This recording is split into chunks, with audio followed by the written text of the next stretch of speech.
நாளைக்கான வீடியோ தாங்க வந்திருக்கு. வீடியோ வந்து சூப்பரா இருந்துச்சு அப்படின்னு தாங்க சொல்லணும். எழில் சுடர் இருக்காங்கல்ல, அவங்க வந்து 5வது குழந்தைக்கு ரெடி ஆயிட்டாங்க. அதாவது அவங்களுக்கு ஃபர்ஸ்ட் நைட் நடக்கிற மாரி காட்டுறாங்க. அது அப்படி தாங்க சொல்லணும். அதெல்லாம் பார்க்குறப்போ சேனலை மட்டும் மறக்காம லைக் அண்ட் சப்ஸ்கிரைப் மட்டும் பண்ணிருங்க.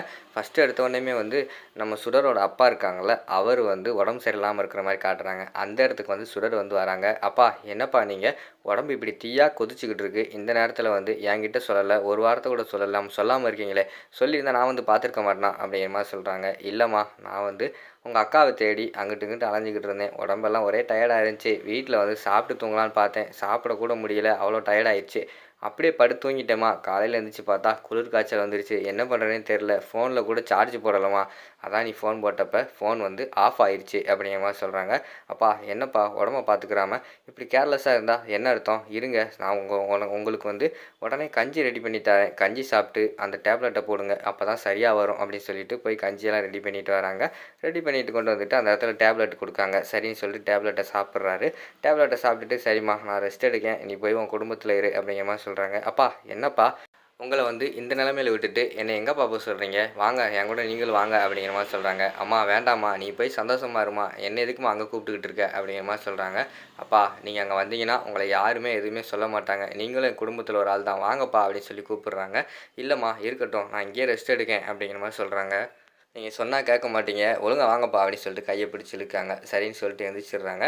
"அப்பா வாங்கப்பா. உங்களுக்கு வந்து அங்க ஊசி, மாத்திரை எல்லாம் போட்டு காய்ச்சல் சரியான பிறகு வேணா திருப்பி இங்க வந்துருங்க." அப்படின்னு சொல்லிட்டு அவங்கள வந்து கைத்தாங்கலா வந்து நம்ம எழிலோட வீட்டுக்கு வந்து கூட்டு வராங்க. கூட்டு வந்தா அங்கனக்குள்ள வெளியில வந்து கனகவள்ளி அம்மா தான் இருக்காங்க. "அம்மாடி சுடர் என்னப்பா ஆச்சு? அப்பாவ இப்படி கூட்டு வர்றே?" அப்படிங்கிற மாரி சொல்றாங்க. "இல்லம்மா, அப்பாவுக்கு வந்து பயங்கரமான ஃபீவரா இருக்கு. அப்படி இருந்துட்டு என்ட்ட சொல்லாம கூட இருந்திருக்காரு." அப்படிங்கிற மாரி சொல்றாங்க. "என்ன சம்மந்தி நீங்க? காய்ச்சல்னா உடனடியா நீங்க சொல்ல வேண்டாமா? நம்ம வீட்லயே டாக்டர் இருக்காங்க. அப்படி இருக்கும்போது நீங்க இப்படியெல்லாம் இருக்கலாமா?" அப்படிங்கிற மாரி சொல்றாங்க. "இல்ல சம்மந்தி, என் மகள நெனச்சு ரொம்ப கவலையா இருந்துச்சு. அவள எப்படியாவது தேடி கண்டுபிடிச்சிடலாம்னு நெனச்சுட்டு தேடிக்கிட்டு இருந்தேன். அதனால தான் உடம்பு சரியில்லாம போயிருச்சு." அப்படிங்கிற மாரி சொல்றாங்க. "சம்மந்தி நீங்க ஒண்ணும் கவலைப்படாதீங்க. கூடிய சீக்கிரம் வந்து உங்க பொண்ண வந்து நம்ம கண்டுபிடிச்சிடலாம்." அப்படிங்கிற மாரி வந்து கனகவள்ளி அம்மா வந்து சொல்றாங்க. "சரி இப்ப போய் ரெஸ்ட் எடுங்க. எழில் வந்தோனேயும் உங்களுக்கு ஃபீவர் எப்படி இருக்குன்னு பார்த்துட்டு, நான் வந்து ஊசி போட்டு டேப்லெட் எல்லாம் தர சொல்றேன்." அப்படிங்கிற மாரி சொல்றாங்க. "இல்ல சம்மந்தி, எனக்கு இப்ப காய்ச்சல்லாம் பரவால்ல. நல்லா தான் இருக்கு." அப்படிங்கிற மாரி சொல்றாங்க.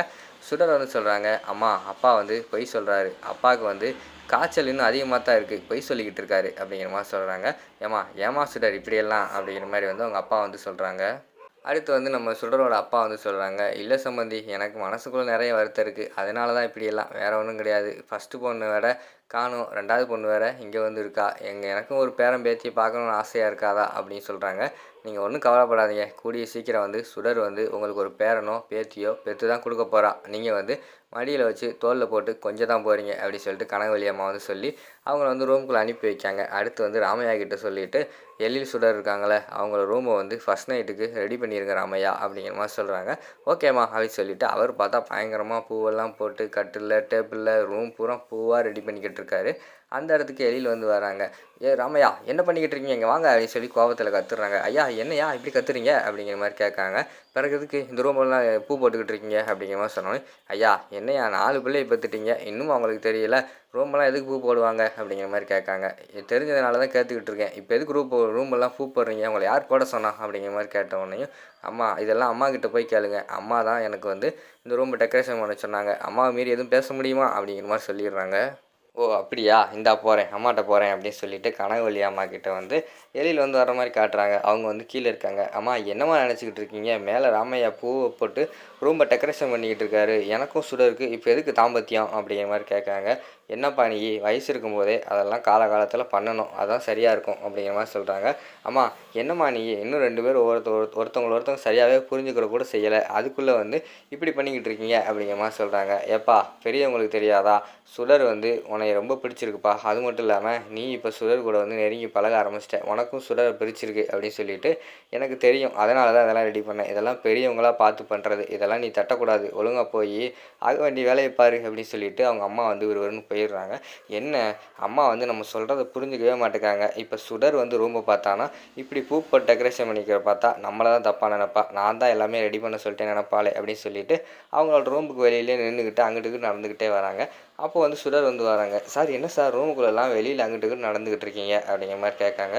சுடர் உள்ளே வந்து ராமையா வந்து ஃபஸ்ட் நைட்டுக்கு ரூமெல்லாம் டெக்கரேஷன் பண்ணி வச்சுருக்காரு அப்படின்னு சொன்னோடனே சுடர் மூஞ்சியில் பயங்கரமான சந்தோஷம் வந்துடுது. யார் சார் பண்ண சொன்னது, நீங்களா அப்படிங்கிற மாதிரி கேட்காங்க. இல்லை நான் இல்லை, அம்மா தான் பண்ண சொன்னாங்க, நான் சொன்னாலும் கேட்க மாட்டேங்கிறாங்க, பெரியவங்க எங்களுக்கு தெரியும், நீங்கள் ஆக வேண்டியதை பாருங்கன்னு சொல்லி திட்டுறாங்க அப்படின்னு சொல்லிட்டு அப்போ வந்து நம்ம எழில் வந்து சொல்கிறாங்க. சரி விடுங்க சார், அம்மா அவங்களோட ஆசைப்படி பண்ணியிருக்காங்க, இதில் என்ன இருக்குது அப்படிங்கிற மாதிரி சொல்கிறாங்க. இல்லை சுடர், தாம்பத்தியம் அப்படிங்கிறது 2 பேருமே ஒருத்தவங்க மனசை புரிஞ்சுக்கிட்டு அதுக்கடுத்து வர்றதான் தாம்பத்தியம். அதான் நல்லாயிருக்கும். சும்மா கடமைக்குன்னு பண்ணாலோ இல்லைன்னா அடுத்தவங்களுக்காக பண்ணாலோ அது நல்லா இருக்காது. அது உனக்கு புரியுது தானே, அதனால் நமக்கு இப்போ வேண்டாம்னு நினைக்கிறேன், நீ என்ன நினைக்கிற அப்படிங்கிற மாதிரி சொன்னோன்னே, சூப்பர் சார், நானும் அதான் நினச்சேன், நமக்கு எதுக்கு இப்போதைக்கு அப்படிங்கிற மாதிரி சொல்லிக்கிட்டு இருக்காங்க. சரி வா ரூமுக்குள்ளே போவோம்னு ரூமுக்குள்ளே போகிறாங்க. ரூமுக்குள்ளே பார்த்தா டெக்கரேஷன்லாம் பயங்கரமாக இருக்குது. அந்த இடத்துல வந்து எழில் வந்து லேசாக தடிக்கிறாங்க, கீழே விழுக போகிறாங்க. அப்போ வந்து சுடர் வந்து பிடிக்காங்க. சுடர் வந்து எழிலோட மேலேயே விழுந்துடுறாங்க. 2 பேருமே பெட்டில் விழுந்து கிடக்கிற மாதிரி காட்டுறாங்க. சார் என்ன சார், தாம்பத்தியம் வேண்டான்னு சொல்லிவிட்டு என்னை இப்படி பிடிச்சி ஏன் மேலே படுத்து கிடக்கீங்க அப்படிங்கிற மாதிரி வந்து சுடர் சொல்கிறாங்க. ஏய் சுடர், நீ தான் ஏன் மேலே படுத்து கிடக்க, எந்திரி அப்படிங்கிற மாதிரி சொன்னோன்னே, ஐயோ ஆமாம் அப்படின்னு சொல்லிட்டு சுடர் வந்து எந்திக்கிற மாதிரி தான் காட்டிக்கிட்டு இருக்காங்க. 2 பேருமே அந்த இடத்துல ஒருத்தவங்க பார்த்துக்கிட்டே இருக்கிற மாதிரி காட்டுறாங்க. அதோட பார்த்துக்கிட்டிங்கன்னா அந்த எபிசோடு வந்து முடிச்சிடுறாங்க.